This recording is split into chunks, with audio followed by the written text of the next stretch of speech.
হেই, কী অবস্থা সবার? আজকে আপনাদেরকে একটা ব্যাপার দেখানোর ট্রাই করব। আপনি যখন মার্কেট প্লেসে কাজ করবেন, সেটা হোক ফাইবারে বা হোক আপওয়ার্কে, তখন অনেক ক্লায়েন্টই কিন্তু আপনাকে এসে নক দিবে, বাট আপনি কিন্তু সবার সাথে কাজ করতে পারবেন না। এরা আসলে অনেকগুলো কজ থাকে সবার সাথে কাজ করতে না পারার।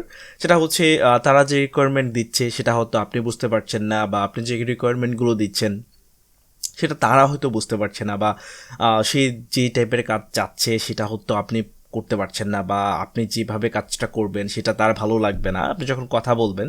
কারণ হচ্ছে যখন চ্যাটের মাধ্যমে কথা বলবেন তখনই তো এই বিষয়গুলো ক্লিয়ার হবে। তো সবার সাথে কিন্তু আপনি কাজ করতে পারবেন না, বাট আপনি আপনার রিকোয়ারমেন্টটা ক্লায়েন্টকে এরকমভাবে অ্যাপ্রোচ করতে পারেন। দেখা যাচ্ছে যে আপনাকে যখন একটা ক্লায়েন্ট নক দেবে তখন কিন্তু সে আপনাকে নক দেবে না, সে কিন্তু আপনার মতো আর অনেক সেলারকে নক দেবে। সো আপনি যদি অ্যাপ্রোচটা ঠিকঠাকভাবে করতে পারেন তাহলে কিন্তু এই ক্লায়েন্টটা আবার কিন্তু আপনার কাছে আসার একটা চান্স থাকে। সো এই ব্যাপারটা আমি আজকে আপনাদেরকে দেখানোর ট্রাই করব। অ্যান্ড আমি চলে যাচ্ছি হচ্ছে কম্পিউটার স্ক্রিনে। তো দেখতে পাচ্ছেন এখানে আমাকে একটা ক্লায়েন্ট নক দিয়েছিল। এটা হচ্ছে 11 তারিখে নক দেয়, সে আমার সাথে একটা প্রজেক্ট নিয়ে কথা বলে। এবং দেখতে পাচ্ছেন যে এই প্রজেক্টটা কিন্তু আমি কমপ্লিট করে অলরেডি ডেলিভার করে দিয়েছি। $80 একটা প্রজেক্ট ছিল। অ্যান্ড প্রথমে সে আমাকে নক দেয়, সে আমাকে বলে যে I have a landing page created in PhD, now I want to transfer to WordPress and use the Elementor plugin. সেই এলিমেন্টর প্লাগইন ব্যবহার করে একটা পিএইচডি ফাইল তার কাছে রয়েছে, সেটাকে সে ওয়ার্ডপ্রেসে কনভার্ট করতে চায়। তার অলরেডি সব কিছু সেট আপ করা আছে, জাস্ট কাউকে দরকার যে হচ্ছে এই ফাইলটাকে ওয়ার্ডপ্রেসে ট্রান্সফার করে দেবে, মানে ওয়ার্ডপ্রেসে কনভার্ট করে দেবে আর কি, যেটাই বলেন না কেন। তো আমি তাকে হচ্ছে রিপ্লাই করলাম, thank you so much for texting me. And আমি তাকে বললাম যে আপনার কী কাজটা করতে হবে সেটা বেসিক্যালি আপনাকে আগে আমাকে দেখতে হবে, মানে আমাকে যে ডিজাইনটা করতে হবে সেটা আমাকে আগে দেখতে হবে। দ্যাটস ওয়াই আমি তার কাছে পিএইচডি ফাইলটা চাইলাম, অথবা তার যে পিডিএফ ফাইল আছে, কারণ একটা পিএইচডির কিন্তু অনেকগুলো ভার্সন হয়। যখন ডেভেলপাররা পিএইচডি তৈরি করে তখন কিন্তু পিডিএফও প্রোভাইড করে থাকে ক্লায়েন্টকে। সো আমি বললাম যে আপনার পিএইচডি অথবা পিডিএফ ফাইলটা আমাকে দিন, আমি যেটা দেখে তারপর হচ্ছে আপনাকে আমি বিস্তারিত বলবো। তো সে আমাকে হচ্ছে একটা ফাইল দেয়, আমি আপনাকে ফাইলটা দেখাচ্ছি। এবং এটা হচ্ছে তার ফাইলটা, সে আমাকে একটা ইমেজ দেয় এবং বিশাল বড় একটা পেজ, এবং এই পেজের মধ্যে বেশ কিছু কমপ্লিকেটেড পার্ট রয়েছে, যেটা হচ্ছে এলিমেন্টর দিক করতে গেলে একটু টাফ হয় আর কি।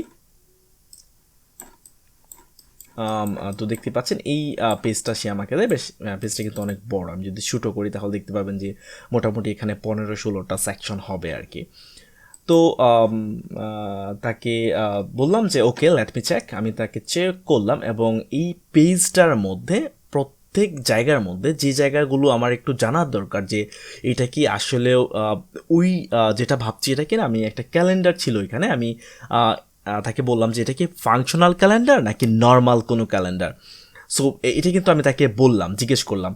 এবং বিভিন্ন এই পেজের মধ্যে যতগুলো কমপ্লিকেটেড যতগুলো পার্ট রয়েছে সবগুলোই কিন্তু আমি তাকে মার্ক করে জিজ্ঞেস করলাম যে এটা কি স্লাইডার কিনা, বা এটা কিভাবে করতে হবে, বা এটা কিভাবে করতে হবে। সে কিন্তু আমাকে সম্পূর্ণ ডিটেলসটা বলল।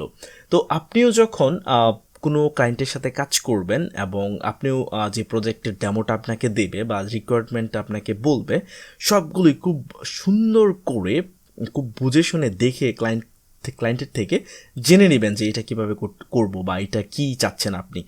আদারওয়াইজ আপনি যখন প্রজেক্ট নেবেন তখন কিন্তু আপনি বিপদে পড়বেন। সো এই ব্যাপারগুলো একটু ক্লিয়ার করার চেষ্টা করবেন। তাকে বললাম সব কিছু বলার পরে আমি বললাম যে how much time I have for this page. Okay, so কত সময় আছে আমি বললাম। সে আমাকে বলল যে আমার কত সময় দরকার, 1 or 2 days। আমি বললাম যে না, এটা আসলে 15+ সেকশন রয়েছে এই পেজটার মধ্যে, তো আমাকে অ্যাটলিস্ট 4 days দিতে হবে এটা করার জন্য। আসলে আমি শুধু তো এইটাই করব না, আমার পাশাপাশি আরও একটা প্রজেক্ট ছিল সেটাও কমপ্লিট করতে হবে। তো আমি তাকে মোরলেস 4 days বললাম যে লাগবে। এবং তাকে বললাম যে আপনার কাছে কি এলিমেন্টর প্রো আছে, এই প্লাগইনগুলো নিয়েও কিন্তু কথা বলবেন যারা হচ্ছে ওয়ার্ডপ্রেস নিয়ে কাজ করেন, কারণ আপনার যদি কোনো প্রো প্লাগইন দরকার হয় এবং এটা যদি আপনি প্রথমের দিকে ক্লায়েন্টকে না বলেন, পরবর্তীতে আপনি যখন এটাকে চান ক্লায়েন্টের কাছে, এই একটা প্লাগইনের কিন্তু ডিফারেন্ট টাইপের দাম হয়ে থাকে, তো ক্লায়েন্ট কিন্তু পরে বলবে যে তুমি তো আমাকে প্রথম বলো না যে এটা লাগবে। সো এই ব্যাপারগুলো কিন্তু একটু ক্লিয়ার করে রাখবেন। এবং আমি তাকে বললাম যে আমি আপনাকে প্লাগ ইন দিব, সমস্যা নাই, কোনো প্রবলেম নাই। এবং সে আমাকে আরও অনেক কথাবার্তা হয়েছে। ফাইনালি আমি যেটা দেখাতে যাচ্ছি আপনাকে সেটাই আমি দেখার ট্রাই করতেছি। এবং আমি তাকে বললাম যে হাউ মাচ দ্য বাজেট, আপনার প্রজেক্টের বাজেটটা কত। সে বলল যে আমার গিগে দেখছে একটা পেজের জন্য কত প্রাইস এবং 10টা পেজের জন্য কত প্রাইস। তো আমাকে সে বলল যে তুমি কত চাও। সে বলল যে একটা পেজের জন্য $10 বা এই টাইপের একটা হিন্স আমাকে সে দিল। এবং আমি তাকে বললাম যে আমার গিগে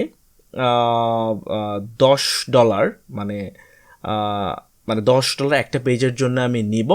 এবং এটা হচ্ছে সিম্পল কোনো পেজ, এটা হচ্ছে 2টা সেকশন থাকবে।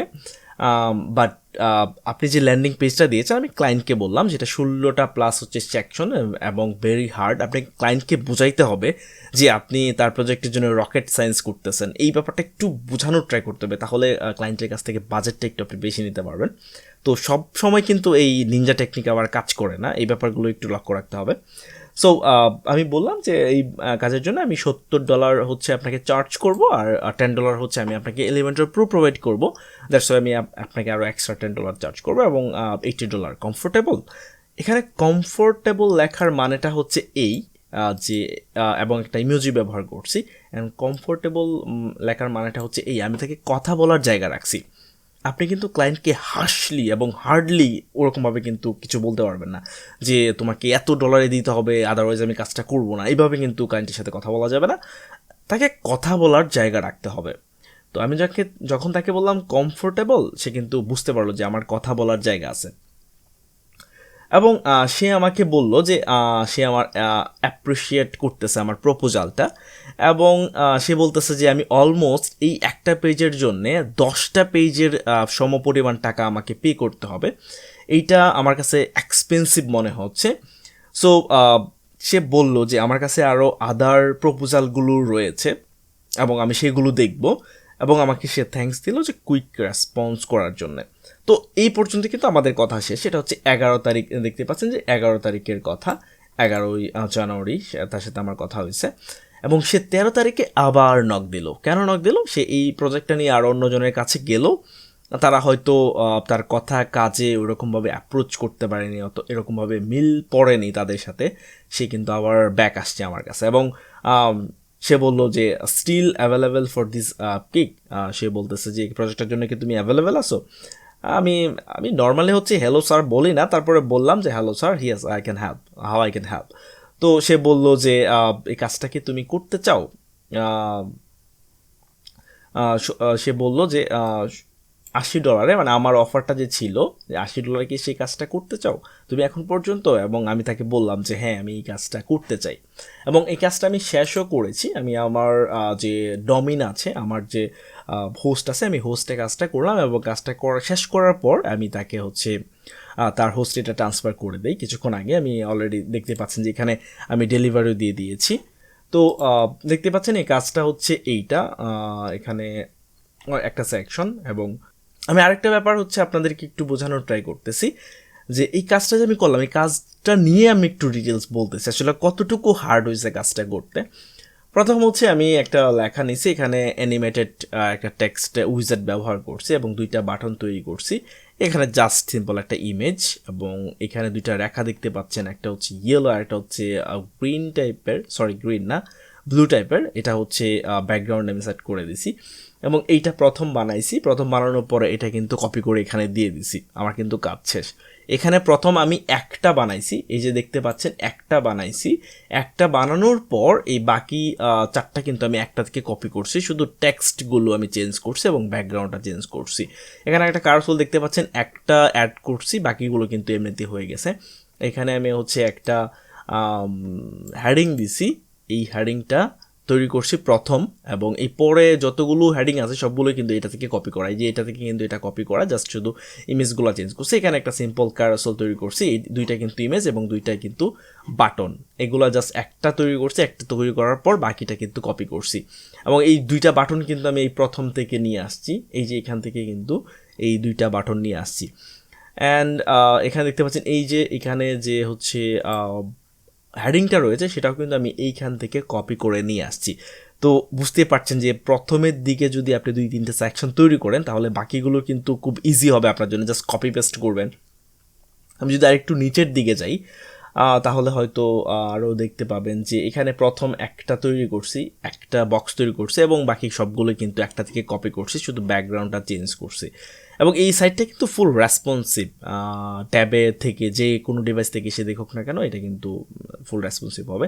এবং এইখানেও সেম কাহিনী করছি, আমি একটা উপর থেকে আমি এটা কপি করে নিয়ে আসছি এবং একটা তৈরি করছি, একটা থেকে বাকি কিন্তু দুইটা আমি কপি করছি। সেম বাটনগুলো উপর থেকে আমি কপি করে নিয়ে আসছি। অ্যান্ড দেখতে পাচ্ছেন যে এখানে প্রথম একটা স্টেপ তৈরি করছি, তারপর এটা থেকে বাকিগুলো কপি করছি, সেমভাবেই বাকি সবগুলো আমি কপি করছি একটা থেকে, এইগুলো নিয়ে আসছি উপর থেকে। অ্যান্ড প্রথমে এখানে দেখতে পাচ্ছেন একটা টেবিল, প্রথমে একটা টেবিল তৈরি করছি, তারপর বাকিগুলো এখান থেকে কপি করছি, একটু স্টাইলটা শুধু চেঞ্জ করছি, বাড়তি কিন্তু আমাকে কিছু করা লাগে নাই।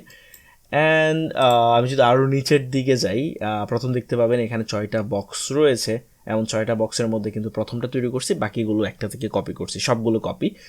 অ্যান্ড এখানে একটা তৈরি করছি, একটা টেমপ্লেট, এটাকে কারোসল করছি, একটাই 3 জায়গায় কপি করছি। এবং এখানে টিম মেম্বার যে রয়েছে এই টিম মেম্বারের সেকশনটা কিন্তু সেমভাবেই প্রথমে একটা তৈরি করছি, বাকি সবগুলো কিন্তু কপি। এখানে একটা তৈরি করছি, বাকি সবগুলো কপি, বাটন উপর থেকে নিয়ে আসছি। এখানে কারোসলটা যেহেতু এই টাইপের কারোসল নাই, সেক্ষেত্রে এটা আমি সম্পূর্ণ নিজে ইন্ডিভিজুয়াল তৈরি করতে হয়েছে। এইখানে এই সাইটগুলো সবগুলো ইমেজ, এটা সবগুলো ইমেজ এবং এগুলো লেখাটা উপর থেকে কপি করে নিয়ে আসছি, এগুলো জাস্ট টেক্সট আর কিচ্ছু না। এটা তৈরি করছে এবং ফাইনালি হচ্ছে ফোটার, এবং হেডারটা খুবই সিম্পল একটা হেডার দিয়েছি, এখানে একটা মেনু তৈরি করেছি এবং দুইটা বাটন। তো এখানে কিন্তু প্রায় হচ্ছে প্রথম 3-4টা সেকশন করার পরেই কিন্তু সবগুলোই কপি পেস্ট মোটামুটি। তো যদিও ক্লায়েন্টকে আমি রকেট সায়েন্স বুঝাইছি, বাট ব্যাপারটা কিন্তু এতটাও হার্ড ছিল না। তো আপনাদেরকে এইটা বোঝানোর মানেটা হচ্ছে এই, আপনারা যখন মার্কেট প্লেসে কাজ করবেন তখন একটু ক্লায়েন্টকে সুন্দরভাবে অ্যাপ্রোচ করার ট্রাই করবেন, ক্লায়েন্টটা যেন আবার আপনার কাছে ফিরে আসে। আশা করি বুঝতে পারছেন, এবং যারা নতুন কাজ করছেন তাদের জন্য এই ভিডিওটা অনেক হেল্পফুল হবে। আর আপনি যদি ওয়েব ডিজাইন বা ডেভেলপমেন্ট নিয়ে কাজ করতে চান তাহলে আমার চ্যানেলে সাবস্ক্রাইব করতে পারেন, আর ভিডিওটা যদি ভালো লেগে থাকে তাহলে সাবস্ক্রাইব করতে পারেন। আর আপনার যদি কোনো কোয়েশ্চেন থাকে তাহলে সেটা কমেন্ট বক্সে লিখুন, আমি আনসার দেওয়ার ট্রাই করবো। So bye bye.